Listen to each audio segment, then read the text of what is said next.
I'm Damon Saddler. I'm a game designer for Mattel, working on brands like Uno, Scrabble, Pictionary, Apples to Apples. It's a challenge sometimes because we have established brands, and so we're trying to design to those brands and keep the DNA of the brand going, but also trying to think of new creative ways to extend the brand that we're working on. I think with the newer games, the challenge is how do we get exposure to them?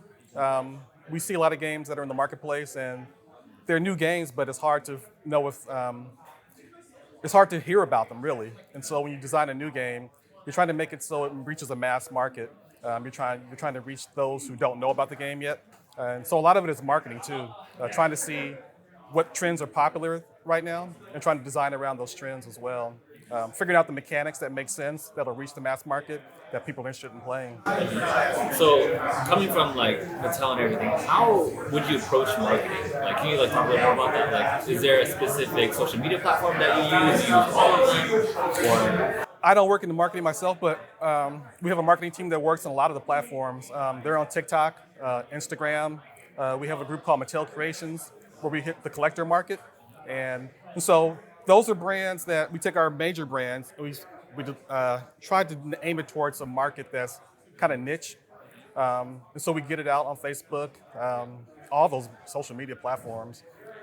We have influencers that we use as well to promote the brands. We're always extending the brands that we have. Like I said, Uno and Pictionary.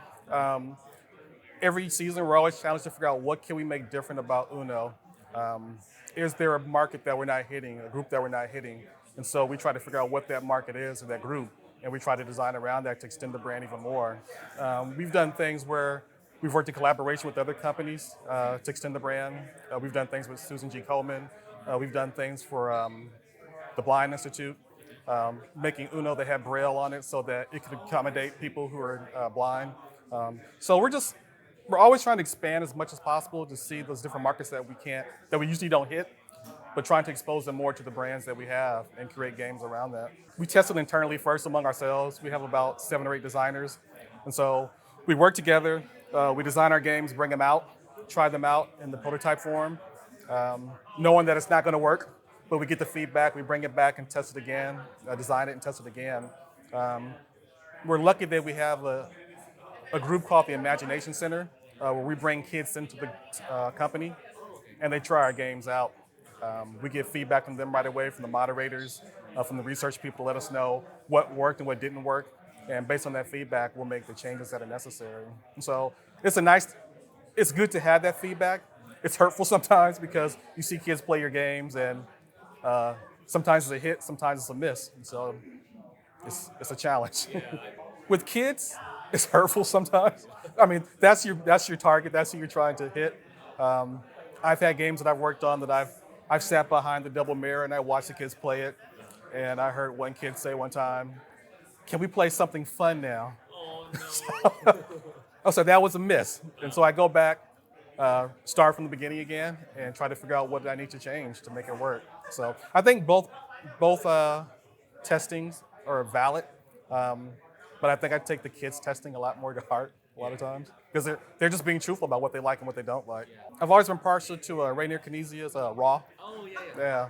When I came to Mattel, I guess about 14 years ago, I knew nothing about game design, and so the way they got me into it was by teaching me all these different games. We played a lot of games that were out there, a lot of the hobby market games, and one of them was Raw. And for whatever reason, that one just stuck with me because of the pressure luck aspect to it, the auctioning. I just like the game mechanic of it, and that's always been my favorite game since then. I would just say play a lot of games, have a knowledge of games, have a process. It doesn't have to be game design process, but just have a process to how you design things, how you create things, because we can take that process and translate it into actual game design, whether it's iterating new ideas, whether it's building prototypes, whatever it may be. My background was industrial design, and so I had a process for developing products, physical products, and I just took that and was able to apply it to game design as well. When the deadline comes, and we have a set date on when products need to come out. And so after a while, if you're testing the game and it's not working, it may not make it out that season, just because you haven't figured out the mechanic of it yet. But when you can play the game and it feels good to everybody, there may be small tweaks you need to make, but overall the game makes sense. I think you got a winner there. And you let several people play it. I think it depends on the target audience that you're trying to hit. If it's for kids, you're not going to put a lot of complex mechanics into the game. We'll do a lot of skill and action games where just one simple skill that they need to accomplish, and then there's an action that accompanies that.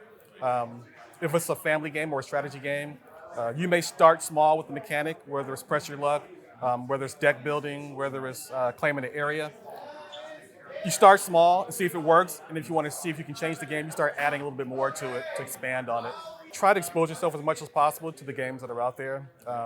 I think was mentioned last night by Victoria about if you want to be a writer, you need to read a lot. If you want to be a game designer, you need to play a lot of games so that you can build up your vocabulary of the games that are out there and the mechanics that are out there.